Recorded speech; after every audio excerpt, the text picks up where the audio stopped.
Assalamualaikum warahmatullahi wabarakatuh. Bismillahirrahmanirrahim.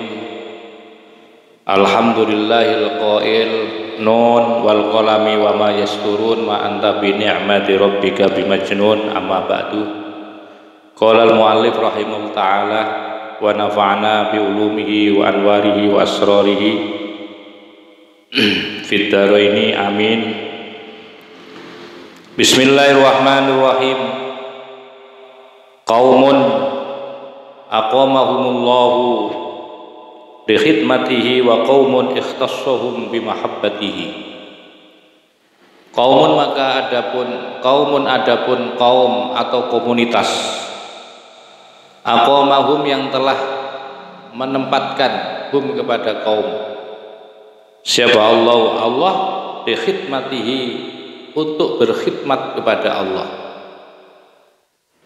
Wa qaumun, dan adapun kaum yang lain itu ikhtassahum, telah memilih siapa Allahum kepada kaum bimahabbatihi, yaitu untuk mencintai Allah. Artinya bahwa ini merupakan otoritas Allah Subhanahu wa ta'ala untuk menentukan komunitas, masyarakat, kaum.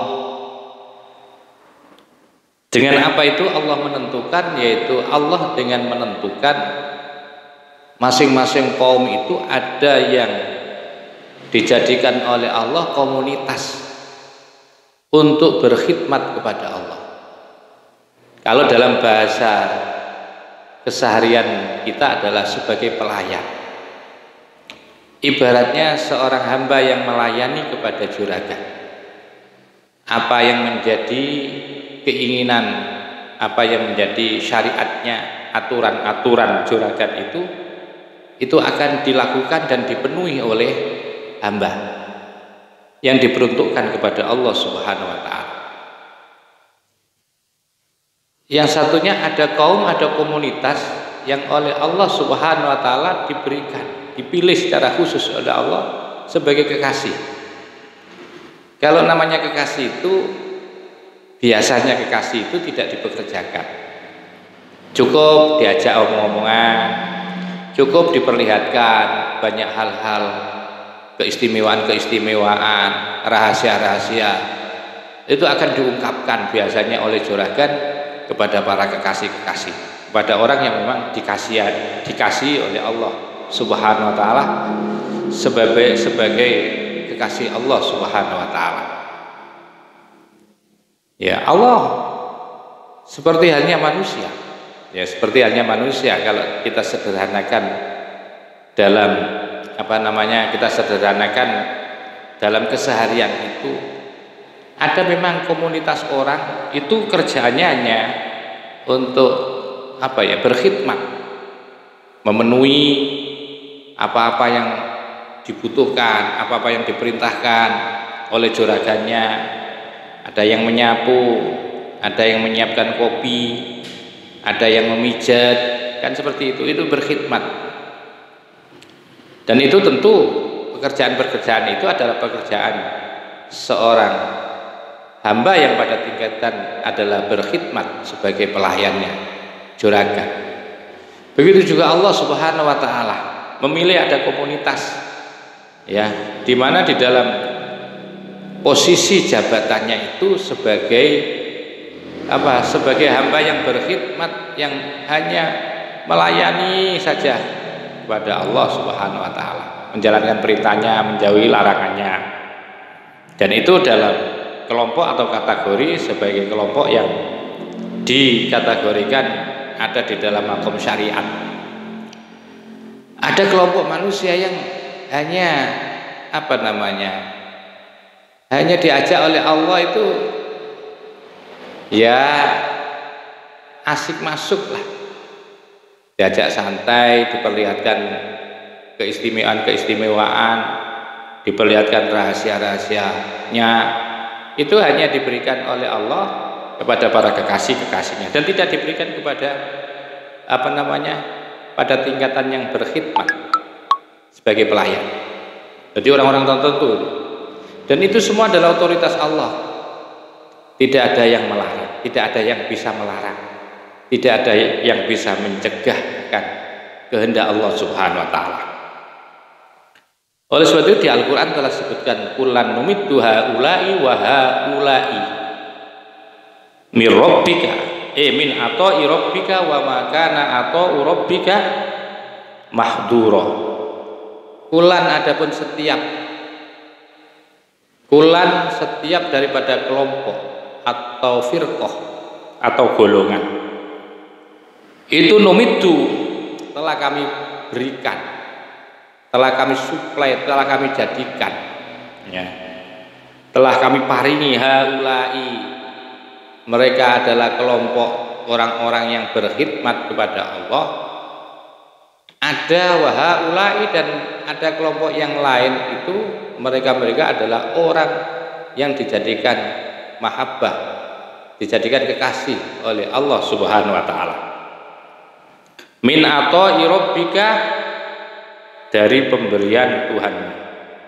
Wa ma kana, dan tiada apa atau rabbika pemberian Tuhanmu itu mahduron, dilarang atau terlarang. Maka itu ini menjadi otoritas Allah. Tidak ada satupun makhluk yang bisa melarang, dan itu tidak bisa dilarang Allah ketika sudah memilih di antara makhluk-makhluk yang telah ditentukan itu tadi. Ada kelompok makhluk itu yang dijadikan Allah dipilih sebagai khodim misalnya, sebagai pelayan, orang yang meladen, orang yang melayani, orang yang menjalankan perintahnya dan menjauhi larangannya. Ada yang kelompok yang satunya tadi sebagai kekasih Allah. Ini tentu beda. Ketika sudah menjadi kekasih Allah, maka tentu Allah akan berikan segala-galanya, namanya kekasih. Segala yang istimewa akan diberikan oleh Allah. Rahasia-rahasia akan diperlihatkan oleh Allah Subhanahu wa taala. Ini Al-Isra ayat 20. Wa taharatu ahlil mahabbati, maka adapun toharonya ahli mahabbah, orang-orang yang pada tingkatan yang sudah cinta dekat dengan Allah Subhanahu wa taala, yang selalu rindu dan cinta kepada Allah. Toharonya mereka itu adalah at-tafakkuru, itu al-fikratu, adalah bertafakur, wan nadharatu, dan berangan-angan. Artinya pada tingkatan orang-orang yang ahli mahabbah, di dalam toharonya, di dalam bersucinya untuk mensucikan kolbianya itu, biasanya mereka itu melakukan dengan cara bertafakur. Dan pada tingkatan orang ahli mahabbah yang bertafakur itu luar biasa. Kita pernah dengarkan ada satu hadis tafakur sa'atan. Jadi bertafakur 1 jam itu khairun, lebih bagus min ibadati sab'ina sanah, dibandingkan dengan ibadah 70 tahun. Ini ibadahnya orang ahli mahabbah yang luar biasa. Karena apa? Karena di hatinya itu sangat luar biasa. Tingkat kedekatannya dengan Allah, tingkat syauknya, rindunya, dan tingkat mahabbahnya luar biasa kepada Allah Subhanahu wa taala. Makanya hanya sekedar tafakur saja dilipat gandakan sedemikian rupa oleh Allah bila dibandingkan dengan ahli khidmah, dengan hamba-hamba yang di makom yang sebagai makom hamba, makom khidmah. Jadi orang-orang ahli mahabbah ini luar biasa. Bagaimana tidak luar biasa? Tidak ada sesuatu yang paling menonjol, yang paling dicintai, yang paling diprioritaskan kecuali Allah Subhanahu wa taala. Mereka cara mensucikan jiwanya, qalbiyanya itu cukup dengan tafakur. Dan wan nadratu, dan nadroh itu melihat yang kemudian melahirkan angan-angan, yang mana angan-angan itu mengantarkan untuk selalu wusul dan zikir kepada Allah Subhanahu wa taala. Ini hebat. Jadi begitu melihat apapun yang menjadi ciptaan Allah itu sebagai perantara saja. Sebagai perantara apa itu? Perantara yang mengantarkan dia untuk selalu wusul dan zikir kepada Allah. Karena sulit juga pada tingkatan seperti ini kalau tidak sudah dimakomkan oleh Allah. Menjaga makom mahabbah ini sulit juga. Karena tidak jarang kita itu ketika melihat materi, melihat dunia itu kita terjebak kepada ciptaan-ciptaan Allah, sehingga menjadi pembahasan mendalam, sehingga lupa bahwa di balik itu ada yang maha dahsyat, yang maha hebat, yang semestinya kita takjub dan semestinya kita harus membesarkan dan mentakzimkan beliau. Tapi justru seringkali kita terjebak, hanya terheran-heran ketika melihat materi, melihat dunia. Tidak sedikit orang-orang yang ketika dia bertamasya, dia mungkin sedang melihat gunung satu misal, ya, dia hanya terjebak di dalam keindahan panoramanya gunung saja, tidak kemudian mengantarkan kepada penciptanya. Begitu melihat keindahan lautan juga begitu, dia hanya takjub dengan lautan-lautan itu saja, dengan materi, dengan ciptaan Allah saja. Bukan tidak boleh, tapi kebanyakan tersandra untuk tidak kemudian mengantarkan untuk usul dan diri kepada Allah Subhanahu wa taala.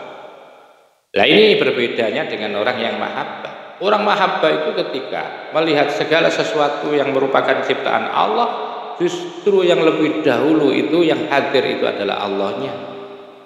Yang hadir itu adalah Allah Subhanahu wa taala. Melihat segala sesuatu pokoknya. Melihat jabatan, selalu mengembalikan jabatan ini semua adalah titipan Allah. Yang menakdirkan seperti ini adalah Allah. Kemudian menjadikan amanah seseorang. Begitu melihat panorama indah gunung itu mengantarkan juga kepada ingat kepada Allah, betapa hebatnya, betapa indahnya sifat jamalnya Allah. Karena gunung saja luar biasa, ini takjub. Bagi orang yang mahabbah itu mengantarkan seperti itu. Beda dengan hamba-hamba yang di makom khidmat itu ya. Jadi mereka itu tingkat ibadahnya itu hanya terbatas dengan tempat dan waktu.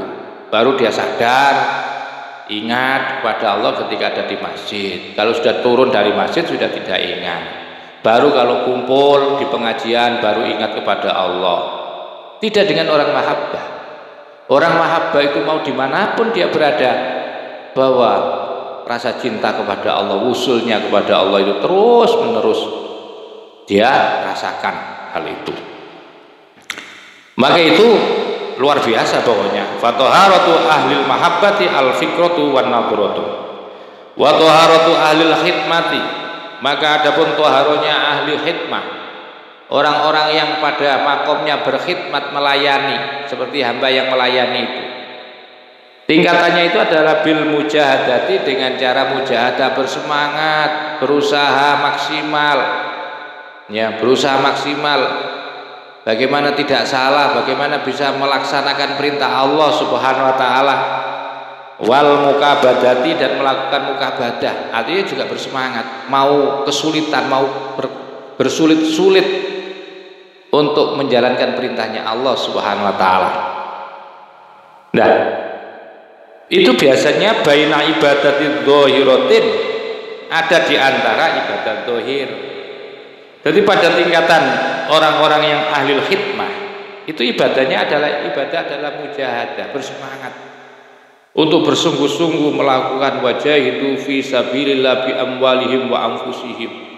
Mereka berusaha untuk mengorbankan demi melaksanakan perintah Allah dengan cara apa? Berjuang dengan bi amwalihim wa anfusihim, dengan harta bendanya, wa anfusihim, dan bahkan dengan jiwanya. Jiwanya dengan fisiknya ya. Nah, pada tingkatan ahli khidmah ini biasanya ibadahnya masih ibadah syariah, ibadah zahir, karena dia masih ada di area di antara ibadah zahiratin, yaitu ibadah zahir. Kasolatin, seperti sholat. Ini dengan ibadah zahir seperti sholat. Wasiyamin, dan puasa, wa zikrin, dan zikir, wa tilawatin, dan membaca Al-Quran, wa ta'limin, dan mengajar. Seperti malam ini saya mengajar kitab Iqadul Imam, ini semua adalah ibadah zahir. Ibadah zahir itu adalah ibadah-ibadah yang bisa dilihat oleh mata. Ibadah penampilan, ibadah sholat satu misal, dia berpenampilan sholat itu bagaimana? Orang yang sholat adalah orang yang melakukan gerakan kan, dengan mengawali dengan takbir, mengangkat kedua tangannya dengan mengucapkan Allahu Akbar, kemudian ruku, i'tidal, sujud, dan seperti itu kan ya. Begitu juga wasiyamin, puasa, wazikrin, zikir selalu diucapkan di lisan, diucapkan dengan kekuatan lisannya. Membaca Al-Quran juga begitu, wa ghairi dzalika dan lain sebagainya. Wa baina ibadatin khafiyatin, dan di antara ibadah yang bersifat samar, ibadah khafiyah namanya. Jadi pada tataran ya toharonya ahli khidmah itu adalah di mana ibadah di makom ahli khidmah atau yang disebut dengan toharonya ahli khidmah itu adalah mengkombinasikan, mengelaborasi, menggabungkan al-jam'u baina ibadatin zahir wa ibadatin khafiyah, menggabungkan antara ibadah zahir, ibadah yang bersifat fisik, digabungkan dengan ibadah yang bersifat khafiyah. Ibadah khafiyah itu khaufin, seperti rasa takut,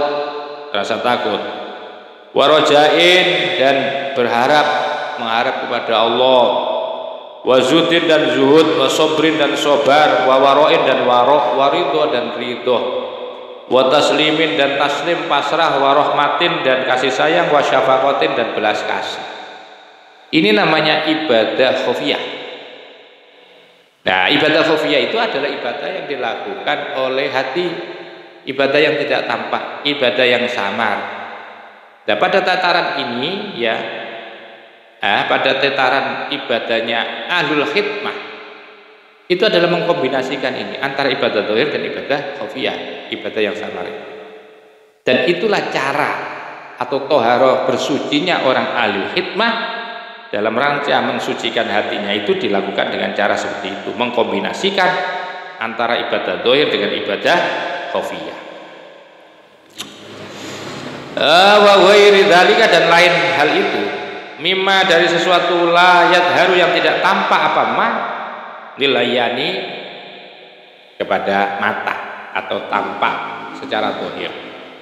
Jadi artinya bahwa yang dimaksudkan dengan ibadah khafiyah adalah seluruh ibadah yang tidak tampak mata. Pokoknya segala sesuatu yang tidak tampak mata, yang tidak bisa dilihat oleh mata. Kalau puasa tetap bisa dilihat loh, tetap bisa dilihat, intinya bisa dilihat. Orang puasa tentu adalah orang yang orang yang tidak makan dan tidak minum. Selain niat ya, selain niat bahwa orang tidak makan, tidak melakukan gerakan kan, tidak memasukkan unsur sesuatu makanan dimasukkan melalui mulutnya, tidak dilakukan itu. Loh, kalau itu dilihat melakukan itu berarti tidak puasa. Ya, itu namanya tetap ibadah zahir, termasuk daripada ibadah ibadah zahir. Sedangkan ibadah batin itu adalah ibadah khafiyah, adalah segala ibadah yang tidak terlihat oleh mata. Dan cara atau toharonya ahli khidmah itu adalah menggabungkan antara dua kekuatan, ibadah zahir dengan ibadah yang namanya ibadah khafiyah. Satu misal sholat. Orang sholat itu ya ibadah zahir, kemudian dikombinasikan di dalam sholat itu ada yang namanya khusyuk. Nah, kombinasi antara melakukan gerakan dengan khusyuk itu artinya menggabungkan atau mengintegrasikan antara ibadah zahir dengan ibadah khafiyah. Begitu juga orang yang puasa tidak makan dan tidak minum, itu ibadah zahir. Nah, ibadah khafiyahnya adalah dia harus sabar. Ketika puasa itu tidaklah cukup tidak makan dan tidak minum, tapi juga bisa menahan marah, bisa menahan itu artinya sabar, tidak makan dan minum itu artinya itu kombinasi namanya ya. Wa dzikrin wa tilawatin, begitu juga membaca zikir, membaca Al-Quran, itu juga harus dilakukan dengan cara ridho, ikhlas, karena semata-mata karena Allah Subhanahu wa taala. Wa hadza, maka adapun ini kombinasi ibadah zahir dan batin. Adapun kombinasi ibadah zahir dan batin itu tasawufu ahli zahiri, itu masih tingkatannya atau tasawufnya orang-orang yang ahli zahir. Seperti saya sampean semua ini ibadahnya itu masih tasawuf ahli zahir namanya ya. Tasawuf di ahli zahir. Wa amma tasawufu ahli batini, maka adapun tasawufnya orang-orang yang ahli batin. Ya. Ahli hati ini maksudnya. Bahwa maka adapun tasawufnya ahli batin itu al-waibatu, meniadakan, melebur, ya, meniadakan anil akwani, dari semua makhluk, dari seluruh makhluk, dari ciptaan-ciptaan Allah, dilebur, tidak ada. Yang ada bisyuhudil mukawini, yang ada adalah menyaksikan, yang mengadakan dalam hal ini adalah Allah. Itu ibadahnya orang ahli batin.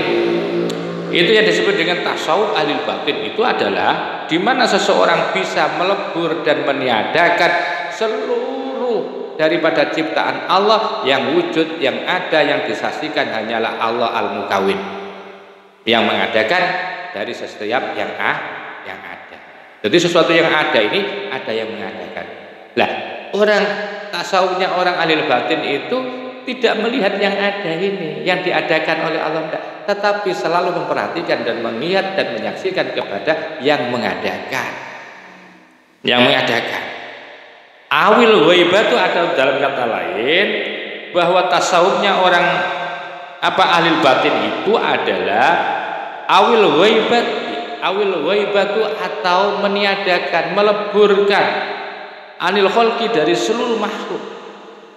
Dari hakikatnya makhluk itu enggak ada. Sesuatu yang enggak ada kemudian ada, itu namanya diadakan. Kalau sesuatu yang enggak ada pada hakikatnya kan enggak ada, maka itu dianggap enggak ada sekalipun itu muncul. Itu hanya sebagai penampilan sifatnya Allah makhluk itu. Tapi yang ada, yang wujud bisyuhudil malikil haqi, dengan menyaksikan, yaitu zat yang maha menguasai, yang mengerajai, al-haqi, yang maha benar. Jadi semua enggak ada, yang muncul itu hanya Allah di dalam qalbiyahnya. Itulah yang disebut dengan tasawuf ahli batin, tasawufnya orang ahli batin. Beda dengan kita. Kalau kita itu sulit memang. Kita aja sholat aja, ya sholat itu tentunya kita harus sudah meleburkan, meniadakan segala sesuatu. Ketika sudah hadroh kita sudah hudurul qalbi, ketika sudah hadir di hadapan Allah Subhanahu wa taala ketika sholat, tentu sudah habis semuanya, sudah hilang semua, yang ada yang muncul hanyalah Allah, tentu seperti itu. Semestinya kan seperti itu.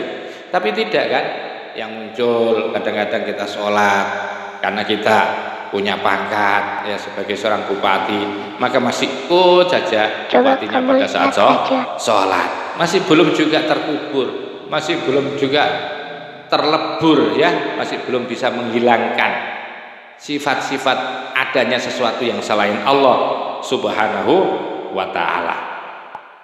Wa walladzi abbara anhu nazimu bima'il ghaibi wa huwa, dan dialah, artinya Syekh Hatim, alladzi abbara, yang telah mengungkapkan dia dengan alladzi, siapa, an-nazimu, seorang penyusun nazom, bima'il ghaibi, dengan, yaitu istilah air kegaiban, air yang bisa melebur, yang bisa menjadikan wudhu untuk mensucikan qalbiyahnya seseorang yang sedang suluk menuju kepada Allah Subhanahu wa ta'ala. Dan inilah cara kita biar bisa usul kepada Allah itu, maka dengan cara yaitu bima'il ghaibi, disucikan dengan air keghaiban.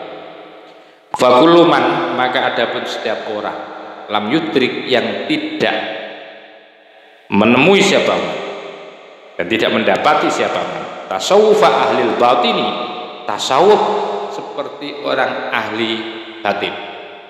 Siapa orang yang tidak menemukan pada dirinya seperti orang yang tasawuf ahli batin, maka bahwa maka adapun orang itu min ahli tayamumi, masih ada di dalam tingkatan apa itu, pada tingkatan tasawufnya orang ahli tayamum.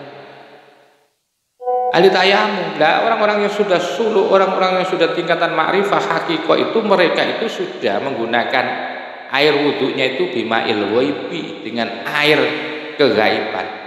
Air ghaibah itu adalah meniadakan segala sesuatu yang ada itu hanya Allah, begitu. Kalau orang masih belum mencapai fakuluman, maka ada pun setiap orang lam yudrik yang belum mencapai tasawuf ahlil batini, tasawufnya seperti orang yang sudah pada tingkatan ahli batin, maka dia bahwa maka ada pun orang yang belum mencapai tingkatan tasawuf ahli batin, maka orang itu min ahli tayamumi, termasuk masih ada di makom, yaitu tasawufnya orang ahli tayamum. Fa'ingkana, maka jika ada siapa orang itu masyhulan, disibukkan bil amali dhahiri, dengan amalia dhahir. Amalia dhahir itu seperti sholat, puasa, ya, haji, baca Quran, zikir, mengajar, itu namanya amalia dhahir. Kasolat itu sholat, wasiyami, dan puasa, wa nahwihima, yang sepadan dengan keduanya. Bahwa maka adapun orang yang sibuk dengan amal zahir itu kal mutayammimi, seperti orang yang tayamum. Coba Anda bayangkan orang tayamum itu bagaimana? Tayamum itu tentu tidak menggunakan air kan ya, tapi menggunakan apa? Bisoidi, dengan menggunakan debu. Orang kalau menggunakan debu maka liduhuri bisoidi, dengan menggunakan debu liduhuri ya, karena muncul atau tampaknya debu. Namanya orang tayamum menggunakan debu, maka ketika dia menggunakan debu, menggunakan alat suci bernama debu, itu pasti debu itu akan tampak.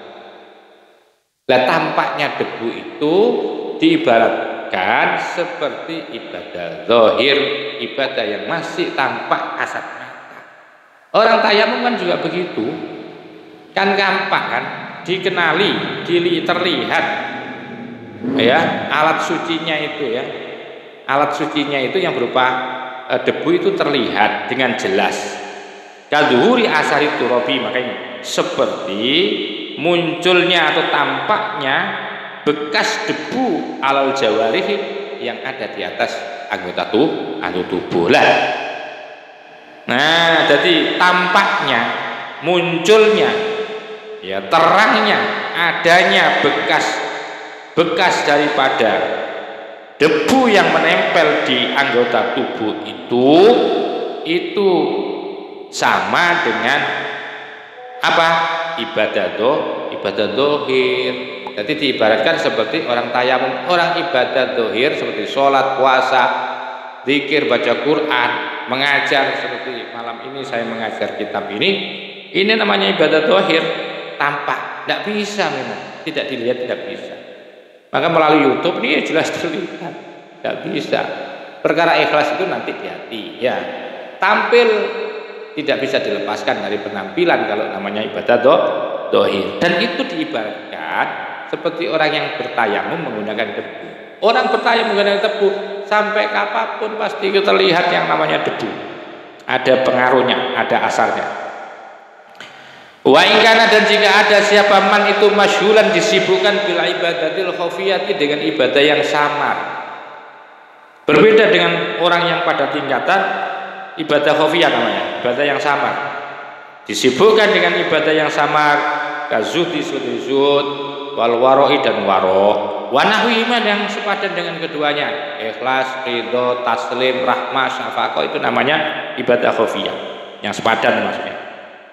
Maka orang yang beribadah secara khafiyah itu diibaratkan bahwa maka adapun masyhulan bil ibadatil khafiyah itu kal mutayammimi bis sakhari, diumpamakan seperti orang yang tayamum dengan menggunakan yaitu batu kecil. Coba orang kalau menggunakan batu kecil, kira-kira setelah menggunakan batu itu untuk tayamum masih adakah itu? Enggak ada, jelas. Li'admi dhuhuriya, karena sudah tidak ada munculnya atau adanya batu. Jadi begitu dipakai ya sudah selesai, sudah tidak menempel di tubuh batu itu. Beda dengan orang bertayamum menggunakan debu, debunya masih menempel di anggota tubuh, tapi kalau batu tidak. Ya, tidak. Fil ghablibi, di dalam kebiasaannya atau kaprahnya atau pada umumnya. Ka'adami dhuhuri asasi sakhori, seperti tiada munculnya, ya, tiada apa namanya, munculnya bekas daripada batu, nggak ada. Nah, nggak ada bekas batu sebagai alat bertayamum itu diibaratkan sama dengan ibadah khofiyah. Kalau orang yang tayamum pakai debu itu sama dengan orang ibadah secara apa? Secara zahir. Walama amaroka, dan ketika amaroka telah memerintahmu, siapa? Yaitu Syekh Al-Hatimi di dalam syairnya, bil waibati, dengan mandi, dengan berwudu dengan air waibah, anis siwa, dari sesuatu yang selain Allah Subhanahu wa taala. Jadi Syekh Hatim itu memerintahkan kepada kita ya untuk bersuci dengan air ghaibah. Artinya apa? Kita sucikan. Ketika sudah kita usul kepada Allah, ketika tidak menyembah kepada Allah, ketika sudah zikir dengan Allah, maka hilangkan, ghaibahkan, lebur semuanya, leburkan, hilangkan sesuatu. Anis siwa, dari sesuatu yang selain Allah, leburkan sesuatu yang selain Allah, yang muncul hanyalah Allah. Itu baru hebat, ya, baru hebat. Tasawuf ya seperti itu. Jadi segala sesuatu itu dianggap tidak ada, yang ada itu hanyalah Allah Subhanahu wa taala. Dan itulah air wudhunya para ahli sufi itu pada tingkatan asror itu ya menggunakan itu. Air sucinya adalah menggunakan air ghaibah, namanya air ghaib. Di mana air ghaib itu adalah meniadakan makhluk, jabatan, pangkat, ya, ketika sudah menghadirkan Allah itu semuanya hilang. Dan itu dilakukan istimror terus menerus tanpa kenal batas waktu tempat itu. Ya. Walamma amaraka, dan ketika memerintahkan kepada kamu, kepada engkau Syekh Al-Hatim bil ghaibati, dengan menggunakan air waibah, anis siwa, dengan meniadakan dari sesuatu yang selain Allah, khofa, khawatir atau takut, alaika, kepadamu, apa, ingkarul wasitoti, yaitu mengingkari yang namanya wasito, perantara, ya, perantara, wasilah, wa isqatul hikmati, dan gugurnya hikmah. Fatakau, maka kemudian kamu akan terjebak, kamu akan jatuh, terjerembab fi zindaqati, fi zandikoti, di dalam yaitu zindik. Cuma ini ya khaufa alaika, yang dikhawatirkan kepada kamu, kepada engkau, ketika kamu sudah merasa sudah usul, sudah dekat dengan Allah Subhanahu wa taala, itu awas, yang dikhawatirkan itu adalah pengingkaran, mengingkari wasito. Wasito itu perantara, perantara itu adalah syariat. Jangan sampai itu, jangan sampai. Yang dikhawatirkan itu, yang dikhawatirkan. Maka itu perlu guru kita, itu perlu guru mursyid. Sehebat apapun orang sudah sampai makomnya kepada makom ma'rifah dan haqiqah, bahwa seseorang itu tidak boleh mengingkari yang namanya wasito, mengingkari perantara syariat namanya. Dan ketika orang itu sudah mengingkari itu, berarti wa isqatul hikmah, menghilangkan, menggugurkan tentang hikmah-hikmah daripada syariat itu. Sebab setiap syariat itu ada hikmahnya, ada hikmah yang akan kita peroleh. Yaitu yang biasanya yang dikhawatirkan kepada engkau itu, ketika sudah merasa sudah fana dengan Allah, sudah waibah, semuanya lebur, tidak ada yang adanya Allah, biasanya itu yang dikhawatirkan kepada kamu adalah ingkarul wasitoti, mengingkari ya terhadap wasito, perantara yang namanya syariat tadi. Kalau sudah seperti itu, fatakau, maka kau akan jatuh bizantikoti, di dalam yaitu kezindik. Ini yang kemudian dituduhkan oleh kelompok-kelompok lain, ya, yang tidak mau tasawuf, itu yang memurtadkan, yang mensyirikan, ya, mensyirikan terhadap orang-orang pelaku tasawuf. Itu dianggap orang-orang yang sudah di makom-makom tertentu, katanya ada fatwa orang tasawuf sudah makom tertentu tidak perlu sholat. Ini yang salah persepsi mereka. Dan tidak pernah diajarkan di dalam ajaran tasawuf itu bahwa orang kalau sudah makom ma'rifah, sudah makom hakikoh, itu kemudian meninggalkan, mengingkari terhadap wasito, perantara yang namanya syariat. Itu nggak benar, nggak ada itu ajaran seperti itu, nggak ada. Itu adalah tuduhan dan fitnah dari orang-orang yang tidak mengerti yang sebenarnya terhadap tasawuf. Imam Ghazali loh sampai melahirkan kitab Ihya itu, Apa sih kitab Ihya itu? Isinya adalah kombinasi antara ilmu syariat dan hakikoh dan makrifat. Begitu juga Imam Sya'roni, imam yang sudah mencapai puncaknya, seorang sufi dia juga, seorang yang sudah sampai kepada makom tertinggi juga Imam Sya'roni itu. Di mana beliau namanya kitabnya Kutil Qulub itu lahir dari sebuah pengalaman spiritual atau keadaan spiritual yang disebut dengan ahwal. Dia dalam kondisi majdub, dia itu ditarik oleh Allah sehingga melahirkan kitabnya namanya Kutil Qulub. Itu lahir dari di mana beliau sedang mahabbah kepada Allah Subhanahu wa taala. Dan beliau melahirkan juga kitab-kitab seperti Mizanul Kubro. Ya, Mizanul Kubro itu adalah kitab fikih. Kitab fikih ya, perbandingan Mizanul Kubro itu perbandingan fikih. Itu seorang sufi hebat. Artinya apa? Artinya ada banyak sesuatu yang dituduhkan kepada orang-orang sufi, orang tasawuf itu, bahwa tasawuf itu zindik, tasawuf itu musyrik, tasawuf itu murtad karena dianggap kalau sudah makamnya makrifah hakikoh itu meninggalkan akan syariat. Itu tidak benar.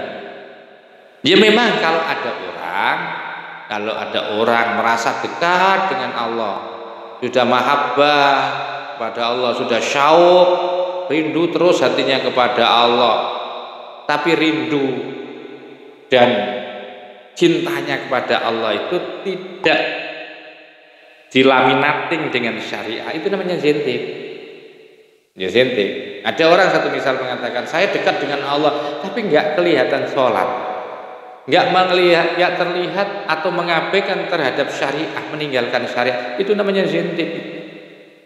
Karena apa? Karena yang namanya takarub dengan Allah itu tetap melalui kendaraan yang namanya syariat. Namanya syariat. Jadi tetap itu ya, tidak bisa ditinggalkan. Faqala dan dawuh siapa? Syal Hatimi wa qaddim, dan majulah imaman sebagai imam. Majulah engkau imaman sebagai imam, kunta maka ada siapa engkau, anta adapun engkau imam mau menjadi imamnya imam.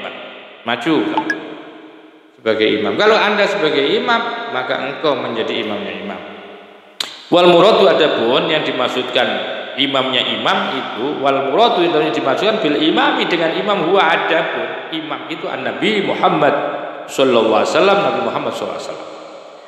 Wa man kana, dan adapun barang siapa kana yang ada siataman, ada itu ala qadami di atas telapak kakinya Nabi. Jadi artinya begini, barang siapa yang berdiri tegak di atas syariatnya Nabi Muhammad SAW itu miman, termasuk orang yang jamaah yang telah mengkombinasikan, mengintegrasikan bainal hakikati antara ilmu hakikah wa syariati dan ilmu syariat. Jadi siapapun, karena Nabi itu makom ma'rifatnya tinggi loh, makomnya sudah muntaha itu, jadi puncaknya sudah mencapai puncak betul. Nabi itu sempurna puncak kemakrifannya. Tapi walaupun demikian beliau tidak pernah meninggalkan yang namanya syariat. Itu kalau meniru Nabi, para ahli tasawuf, ahli sufi itu jangan sampai meninggalkan syariat.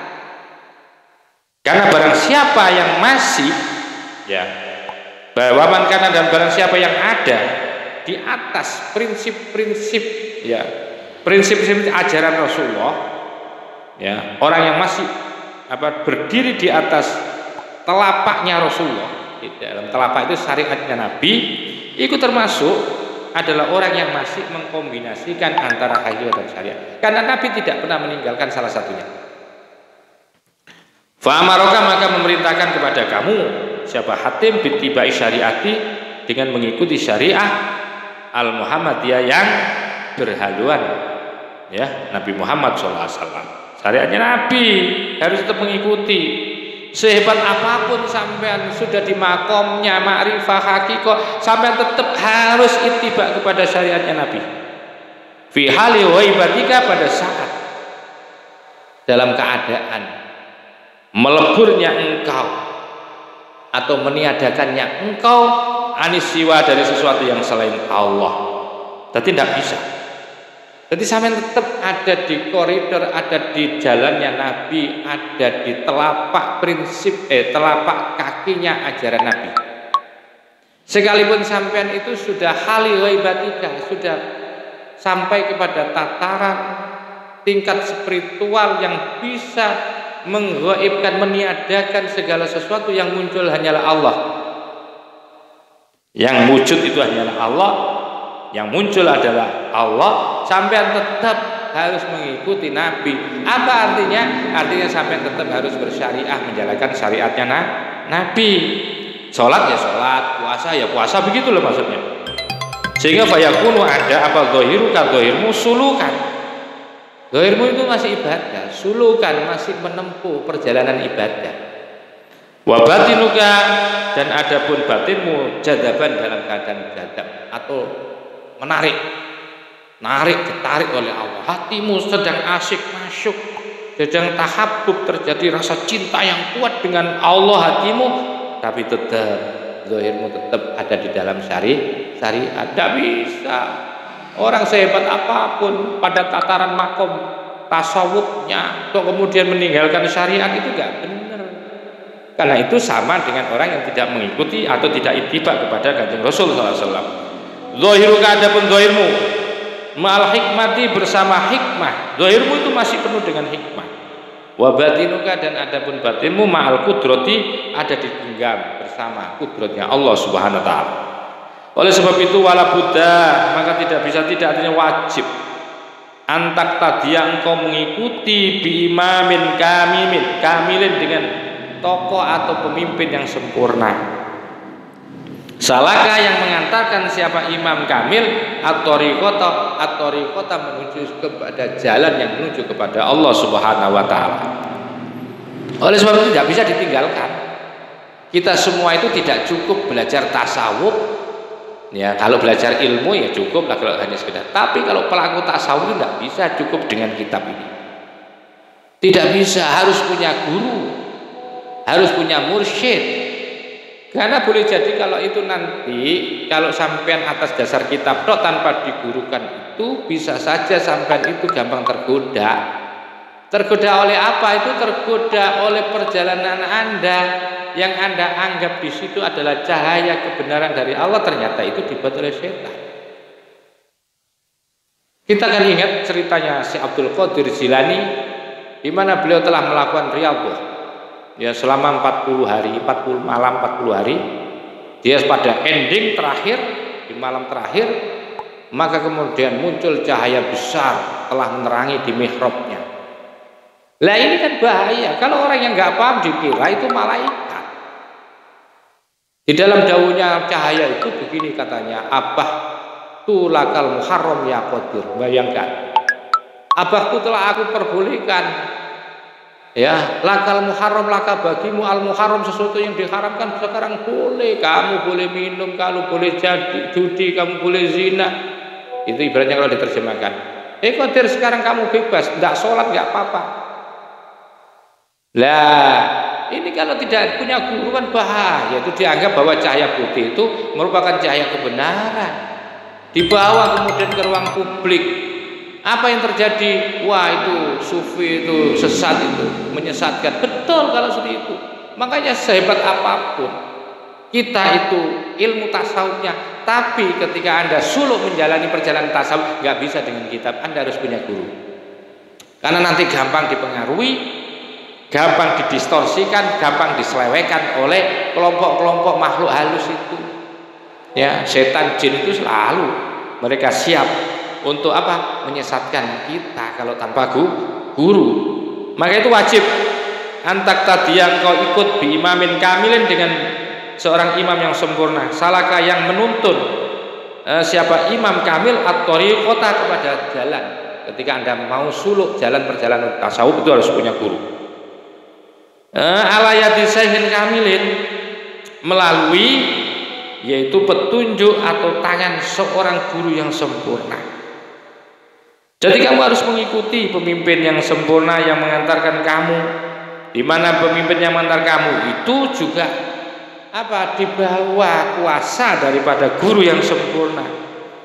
Maka kemudian yu'allimuka akan mengajarkan siapa guru yang sempurna kepadamu kaifiyatal amali, akan metodologi mengamalkan disyariati sesuai dengan syariat.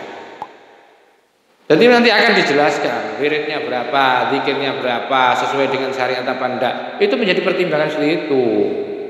Nanti khawatirnya itulah ya akan terjadi pada Anda melakukan riyadhah, Anda melakukan kholwat, kemudian tiba-tiba ada suara, Anda siang puasa, zikir, baca Quran, terakhir di endingnya maka ada sesuatu yang mengatakan bahwa kamu sekarang saya angkat nabi.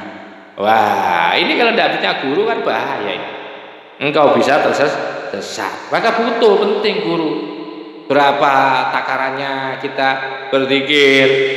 Ini sesuaikah zikir kita itu dengan syariah apa enggak? Maka itu harus tetap ada di bawah naungan seorang guru yang sempurna.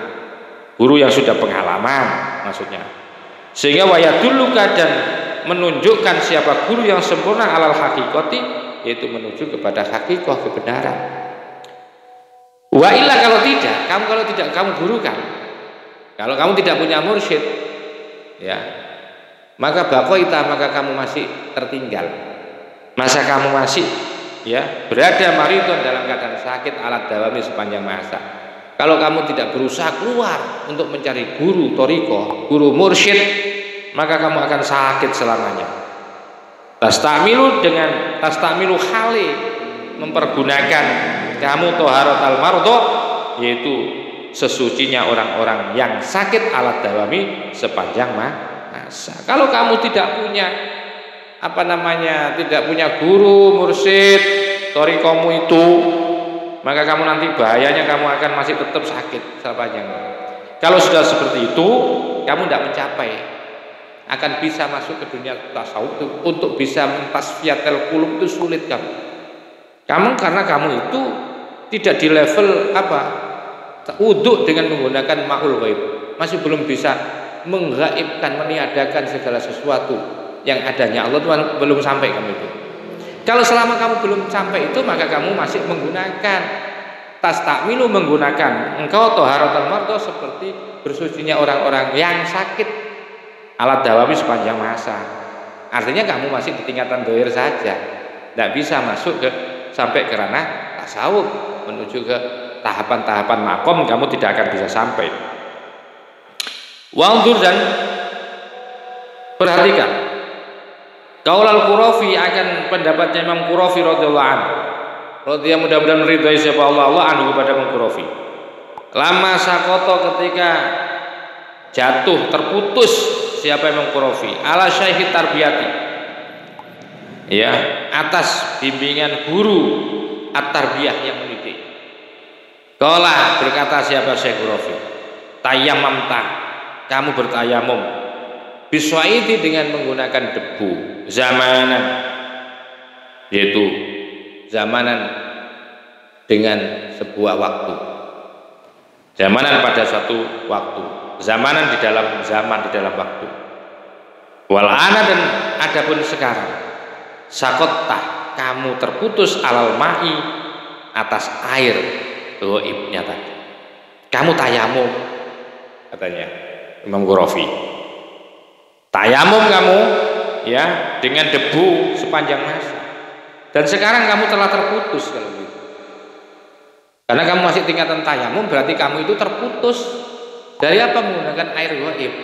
Artinya kamu nggak bisa nyambung, nggak bisa connect qalbiyamu untuk masuk ke dunia tasfiyatul qulbi, untuk menyajikan hati. Kamu nggak bisa, kan terputus kamu. Latajitu, karena latajitu kamu tidak memperoleh, tidak menemukan ma'al ghaibi, air keghaiban, wala takdiru, dan kamu tidak ada kemampuan ala istimalihi, untuk menggunakan air keghaiban itu illa bisuhbati ahli hadal ma'i, kecuali dengan nyantri, mempunyai orang-orang yang ahli pada air ghaib. Harus punya guru maksudnya.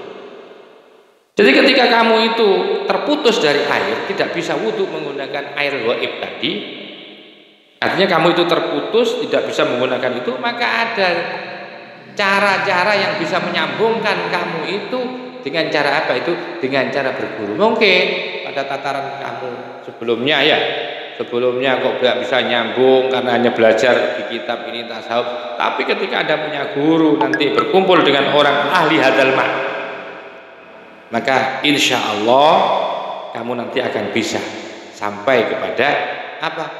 Sampai kepada bebas dari tayamum, ya. Jadi wala takdiru, dan kamu tidak akan pernah mampu untuk wudhu dengan ma'ul ghaib ala istimalihi, atas menggunakan air ghaib, illa, kecuali bisuhbati ahli hadzal ma', kecuali bersantri, nyantri, ya, berkumpul, bersohbah, bergaul dengan yaitu wudhu dengan air ghaib. Alladzina, yaitu orang-orang yang syarabu, mereka telah minum, mereka ahlu hadzal ma', maksudnya hu akan air, wasakaru, dan mereka telah mabuk, siapa ahlu hadzal ma', bi dengan ma'ul ghaib, summa sahu, kemudian mereka sadar, sembuh, siapa ahlu hadzal ma' min sakratihim, dari mabuknya mereka. Karena apa? Karena harus punya guru itu, karena guru itu adalah orang-orang yang pernah minum, telah minum, dan kemudian pernah mabuk, dan kemudian sadar. Mereka adalah orang-orang pengalaman. Maksudnya guru itu punya orang-orang pengalaman di dalam perjalanan tasawuf. Wasalaku, dan mereka telah melakukan suluk atau sampailah, dia telah menempuh min jadabatihim, dari jadabnya mereka. Mereka sudah pengalaman jazab, ya. Fatamlikuhum, kemudian kamu bisa memiliki hum, kepada mereka ahlu hadzal ma', zimama amrika, menjadi kendali persoalan kamu. Wa tungqadu, dan menuntun engkau ilaihim, kepada ahlu hadzal ma', bikulliyatika, secara keseluruhan. Nah, kalau kamu punya guru itu, maka nanti kamu akan dikendalikan oleh guru kamu dan dituntun kepada mereka. Kepada mereka siapa itu? Kepada mereka orang-orang yang sudah bermakom tasawuf, sudah makom ma'rifah, hakikoh. Kamu akan diusulkan, kamu akan diperkenalkan oleh guru itu, akan disambungkan, disilsilahkan, disanatkan keilmuanmu, ruhmu dengan ruhnya mereka itu akan disambungkan oleh guru itu. Sehingga fasyahidat, maka bisa menyaksikan lahum, kepada asror. Oh gini, maaf, loncat. Bada'an tol atlaka, setelah atlaak ittola'a. Bada'an atlaka, setelah memperlihatkanmu siapa Allah. Setelah kamu itu diperlihatkan oleh Allah, ala khususiyatihim, atas keistimewaan orang-orang yang ahlu hadzal ma'. Jadi ketika kamu sudah punya guru, nanti pada akhirnya, karena kamu sudah memang berusaha maksimal, kamu memang benar-benar pengen suluk, pengen masuk ke dunia thariqah, ke dunia tasawuf, sudah kamu mulai dengan cara ridho, ikhlas, kamu taslim, sudah kamu mulai dengan cara zuhud, sabar, kan kemudian punya guru kamu, ya, maka insya Allah bada'an atlas, setelah itu Allah akan memperlihatkan kepadamu ala khususiyatihim, kepada keistimewaan mereka, diperkenalkan ruhnya kamu dengan ruhnya orang-orang yang istimewa itu oleh Allah. Wa kasyafa, dan kemudian membuka siapa Allah laka kepadamu min asrorihim, an asrorihim, tentang rahasia-rahasia mereka. Jadi akhirnya sampai itu akan diperkenalkan di tingkatan asror.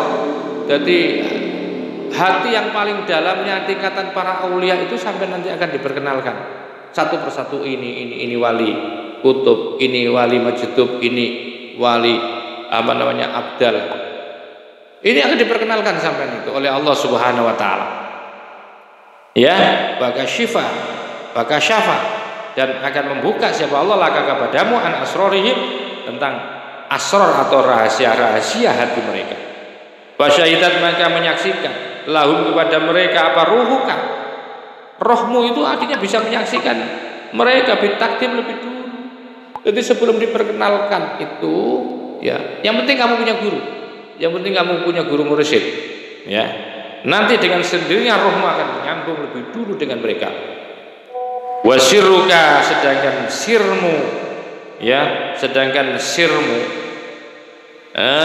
itu bisa menyaksikan bitakdimi akan keagungan Allah Subhanahu wa taala. Masya Allah, sirmu nanti bisa, jadi sampean itu bisa kenal, rohnya sampean kenal dengan orang-orang yang di tingkatan yang tertinggi, di makom-makom sufi yang tertinggi lebih dulu, dan sirmu itu nanti akan terus mengagungkan Allah. Fataqaddamahum, sehingga memajukan, maju itu apa? Taqaddam. Fataqaddamahum, mendahului mereka. Fataqaddamahum, dan mengajak ke depan. Hum, kepada mereka, maka di depan. Ba'da angkunta, setelah ada siapa engkau, anta adapun engkau, amamahum, di depan mereka. Wahum, adapun mereka itu yatlubunaka, akan mencarimu lil hadrati, untuk diajak hudur di hadapan Allah Subhanahu wa taala. Kalau sudah itu, maka fataqaddamahu, ya, maka fataqaddam, maka kemudian menyuruh ke depan. Hum, kepada mereka, maka di depan kamu. Maka Allah kemudian menyuruh fataqaddamahu, menyuruh maju ke depan, ya, kepada mereka. Maka ada di depan kamu.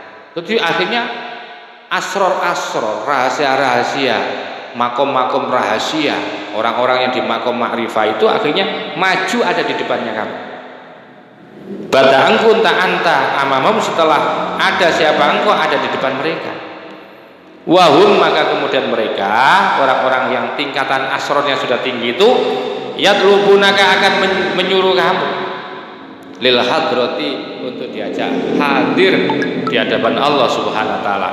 Wa kadzalika, dan seperti itu pula An-Nabi sallallahu alaihi wasallam, Nabi Muhammad sallallahu alaihi wasallam, karena ada siapa Nabi itu yad'u, mengajak siapa Nabi, an-nasa, kepada orang-orang, ilallahi, menuju Allah. Wahum, padahal mereka orang-orang itu faruna, lari, mereka itu amamahu, di depan Nabi.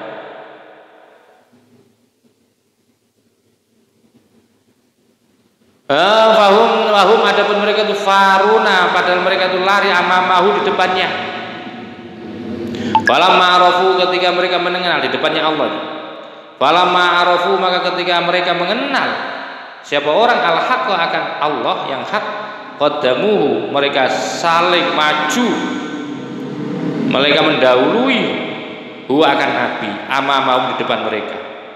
Wa hadza, adapun inilah makna qaulihi, makna ucapan si penyair, yaitu Syekh Hatim, kunta anta imamahu, kunta, ada siapa engkau, anta, adapun engkau, imamu, menjadi imamnya imam. Wa qauluhu, adapun pendapat ataupun ucapan di dalam syairnya Hatim itu, wasolli sholatal fajri, wasolli, dan sholatlah sholatal fajri, sholat fajar, bi awalil asri, di awal asar. Wa fi ba'dhin nusahi, dan di dalam sebagian kitab yang sudah disalin bunyinya adalah wasolli sholatal duhri, dan wasolli, dan sholatlah sholatal duhri, sholat duhur, bi awalil asri, di awal asar. Maksudnya bagaimana pemahaman tentang sholatlah sholat subuh di awal asar, atau di dalam kitab yang lain, sebagian kitab yang sudah disalin itu berbunyi sholatlah duhur di awal asar. Kok ada sholat duhur di awal asar, ada sholat subuh di awal asar? Itu maksudnya apa? Ijma, gabungkanlah olehmu zuhur syariati, dohir syariah, di asril hakikati, dengan asarnya hakikah. Artinya kalau sholat itu, ya, gabungkan antara syariat dan hakikat. Ketika Anda sholat duhur, ya, maka pikiranmu sudah diasah. Ketika kamu sholat menyembah kepada Allah, berarti kamu ingat kepada akhirat. Ketika kamu masih hidup di dunia ini, ya hidupnya, tempatnya kamu itu hidup, ya, tampilnya kamu di dunia, tapi kamu itu selalu batinmu ada di akhirat. Maka itu gabungkan. Jadi selalu gabungkanlah dohir syariat itu dengan sholat asarnya hakikah. Wa fi aksari nusahi, dan di dalam kebanyakan kitab yang sudah disalin, wa sholli, dan sholat langkau sholat al-fajri, sholat subuh, fi awil asri, di awal asar. Ai maksudnya irji, kembalilah ilal baqoi, menuju kepada zat yang kekal. Ba'da kamalil fanai, setelah mencapai kesempurnaan fana, kembali. Ya. Au ila suluki, atau kamu kembali kepada suluk badal jadabi, setelah jadab. Artinya apa? Artinya tidak boleh meninggalkan syariat. Sehebat apapun kamu sudah majdub, kamu sudah waliullah, sudah dikenal orang yang cinta dekat dengan Allah, kamu tidak boleh meninggalkan syariat. Maka itu seperti ini kan. Maka kembalilah kepada suluk batal jadabi, setelah jadab. Jadi setelah majdub pun kamu tetap kembali. Idil walib, karena biasanya alal muridi, atas seorang murid, apa ayat taqaddamahu, yaitu mendahului ing pada murid apa suluk sumayati, kemudian melakukan pada murid atau mengikutinya kepada murid apa al jadabu jadab. Jadi biasanya orang melakukan suluk itu bagi seorang murid itu, biasanya murid toriko di dalam melakukan perjalanan toriko itu biasanya harus diawali dengan suluk, kemudian dia didatangi oleh jadab. Fawaluhu, maka adapun awalnya murid itu sulukun adalah suluk dulu, wa akhiru, dan adapun akhirnya si murid itu jadabun adalah jadab. Artinya sudah cintanya kepada Allah, sudah ditarik oleh Allah. Kama anna awalan nahari, sebagaimana anna awalan nahari, bahwa awalnya siang itu sholatul fajri, sholat fajar. Wa akhiru, adapun akhirnya awalnya siang itu adalah sholatul asri, adalah sholat asar. Maksudnya apa? Ai irji, kembalilah ila sholatul fajri, menuju sholat fajar, allati kanat, yang ada apa sholat fajar fi awalin naharika, di awal siangmu. Artinya kamu kalau sudah sehebat apapun di makom tasawuf, kamu jangan sampai meninggalkan syariat, begitu loh maksudnya. Faj'alhu fasolliha, maka sholatlah, akan sholat fajar fi akhir naharika, di akhir siangmu. Farji, maka kembalilah ila suluki, kepada suluk alladzi kana, yang ada apa suluk fi awali amrika, di awal apa? Di awal urusanmu. Faj'alhu, maka jadikanlah di awal urusanmu. Artinya jadikanlah suluk fi akhir amrika, di akhir urusanmu juga. Wa itulah makna kaulihim, makna sebagian makna daripada ucapan para sufi. Muntahal kamali, adapun puncak kesempurnaan itu mabda'us syara'i, menjadi awal daripada syariat-syariat. Jadi kalau orang sudah tingkatan sempurna, sesungguhnya kesempurnaan kamu itu menjadi awal syariat. Masih awal syariat. Artinya apa? Artinya masih tetap harus bertempat. Artinya jangan sampai ditinggalkan syariat. Wa qalu, dan mereka ulama sufi berkata, aidan juga, nihayatus salikina, adapun puncaknya orang-orang yang suluk itu bidayatul majdubina, menjadi yaitu awal mula orang-orang yang dimajdub oleh Allah. Ini wa nihayatul majdubina, adapun puncak orang-orang yang sudah dimajdub oleh Allah itu bidayatus salikina, menjadi awal daripada orang yang perjalanan suluk menuju kepada Allah. Yaitu tadi maknanya, sehebat apapun Anda di makom tasawuf, makom sufi, makom ma'rifah wa haqiqah, tidak boleh meninggalkan nama syariah. Wa qalu, dan mereka ahli tasawuf berkata, aidan juga alamatun nihayati, adapun cirinya orang sudah ciri orang yang sudah sampai kepada Allah itu arju, tentu kembali ilal bidayati, menuju bidayah awalnya. Itu tadi nggak bisa. Jadi puncaknya kesempurnaan, puncaknya, ciri-ciri puncaknya orang yang rujuk ketemu dengan Allah, kembali kepada Allah, adalah orang yang kembali kepada awal. Artinya kembali tetap kepada syariat. Sholat ya sholat, ya puasa ya puasa, wasayati, dan akan datang apa al-kalam, penjelasan ala hada, terhadap makna ini, fi mahali, di tempatnya insyaallah.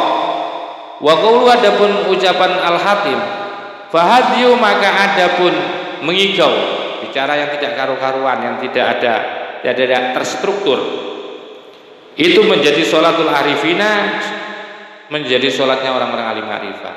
Orang alim ma'rifah itu kalau sholat itu ngomongnya, pakai omongannya itu adalah omongan yang kita tidak paham. Birobihim, dengan Tuhan mereka, dengan Tuhannya alim ma'rifah. Liannahum, karena sesungguhnya alim ma'rifah itu tatoharu, telah melakukan penyucian atau toharat al-asliyata, dengan sesucian atau toharo yang asli. Karena mereka itu sholatnya ahli ma'rifah itu adalah beda dengan sholat kita.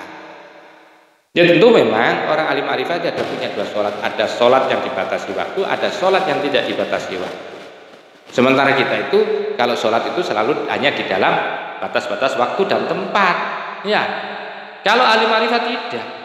Sehingga ketika ahli ma'rifah itu kalau sholat di luar waktu, itu sholatnya, bacaannya itu ngomongnya itu enggak jelas. Ngomongnya tidak tersusun rapi, ngomongnya seperti orang jadab, ngomongnya seperti orang gila. Tapi mereka itu dalam kondisi sedang majdub, dalam kondisi sedang jatuh cinta kepada Allah. Jangan ngomong tidak teratur, itu sholatnya ma'rifah. Karena apa? Mereka itu sedang bersuci dengan sucian yang asli. Sucian asli artinya tidak bersuci dengan air, itu maksudnya. Jadi mensucikan hatinya, terus nyambung dengan Allah Subhanahu wa taala. Wa shollu, dan mereka sholat as-sholata, sholat al-fadaimata yang langgeng. Wa shollu, dan sholat ahli ma'rifah as-sholata, dengan sholat ad-daimata yang langgeng. Jadi sholatnya orang ahli ma'rifah adalah sholatnya langgeng, tidak punya waktu, sepanjang hidupnya dia sholat. Qala Allah taala, qala Daud taala, alladzina, adapun orang-orang ahli ma'rifah, hum, adapun ahli ma'rifah itu ala sholatihim, atas sholatnya mereka itu daimuna, adalah sholat yang selalu terus menerus, namanya sholat daim. Yaitu tadi sholat daim. Sedangkan fal awam, maka adapun orang awam, haddu sholatihim, adapun batas sholatnya orang awam itu awqatuhum, menjadi waktu-waktu mereka. Kalau orang awam itu sholatnya pakai waktu, duhur, asar, ya, maghrib, subuh itu ada waktunya kan. Sedangkan wal arifuna, orang-orang alim ma'rifah fi sholati, di dalam sholatnya alat dawami, sepanjang waktu.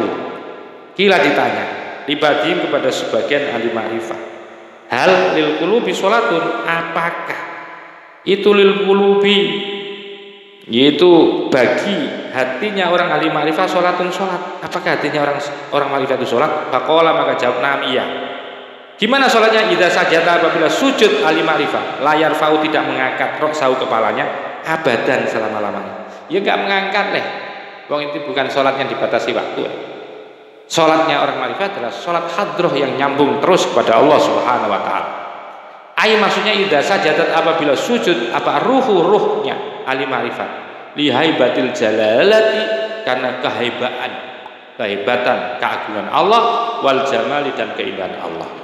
La tarfa'u, tidak pernah mengangkat ruh roksa, kepalanya, abadan, selama-lamanya. Wa ilaihi, dan atas hal itu asyara, telah memberikan isyarat siapa atas tari biqauli, dengan ucapannya, dengan dawuhnya di dalam syair. Fasjud li haibati dzil jalali indat tadani, wal taqra ayatal kamali sab'al masani. Fasjud, maka sujudlah engkau li haibatin, karena kehebatan dzil jalali, zat yang mempunyai keagungan, indat tadani, ketika dekat. Wal taqra, dan bacalah olehmu ayatal kamali, ayat kesempurnaan, sab'al masaniya, 7 kali berulang-ulang, dibaca 7 kali berulang-ulang. Wa qauluhu, adapun dawuhnya al-Hatim, fa in kunta minhum, maka jika kamu ada minhum, bagian daripada ahli ma'rifah, kalau kamu sudah masuk dari bagian ahli ma'rifah, fandoji, maka nerembeslah engkau, nerembes albarro, akan tanah, darat, bil bahri, nerembes, tembus dengan lautan. Maksudnya apa? Maksudnya fa in kunta, maka jika kamu ada minal arifina, termasuk bagian orang-orang ahli ma'rifah, kalau kamu sudah masuk tergolong orang-orang ahli ma'rifah, al muhaqqiqina, yang sudah sampai kepada makom hakikat, fandoji, maka kamu akan terembes barro syariatiyaka,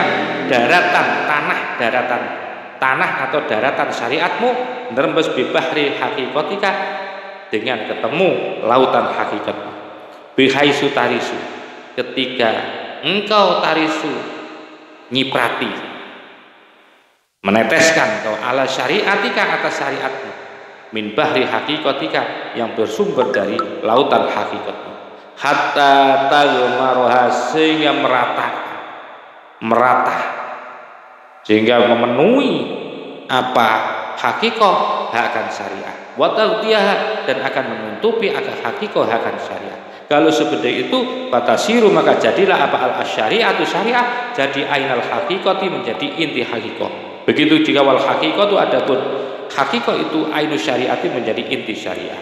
Hatta yasiru sehingga jadilah apa amaluka amalmu kulluhu secara keseluruhan billahi hanya karena Allah. Wallahu adapun Allah taala itu alamu lebih mengetahui. Wabillahi dan kepada Allah taufiq adapun pertolongan. Wala haula dan tiada daya wala quwata dan tidak ada kekuatan illa kecuali billahi atas pertolongan Allah al ali yang maha tinggi al azim yang maha agung. Ini terakhir, wa idza dakhala apabila masuk apa al-qalbu hadi hadratal qudsi, hadir ke area kesuciannya Allah, wa mahalal unsi dan hadir di tempat yang menenteramkan, fahima maka akan faham, mengertilah apa hati, daqaiqal asrori akan rahasia-rahasia yang terlembut, wa mulia dan akan terpenuhi apa hati bil mawahib dengan peparing-peparingnya Allah wal anwari dan cahaya-cahayanya Allah. Wa ila dzalika dan sampai hal itu asyara telah memberikan petunjuk biqaulihi sesuai dengan dawuhnya Syekh Ibnu Athaillah As-Sakandari. Mudah-mudahan jadi ilmu yang manfaat wa akhiran wallahu muwaffiq ila aqwamit thoriq wa lafumikum. Assalamualaikum warahmatullahi wabarakatuh.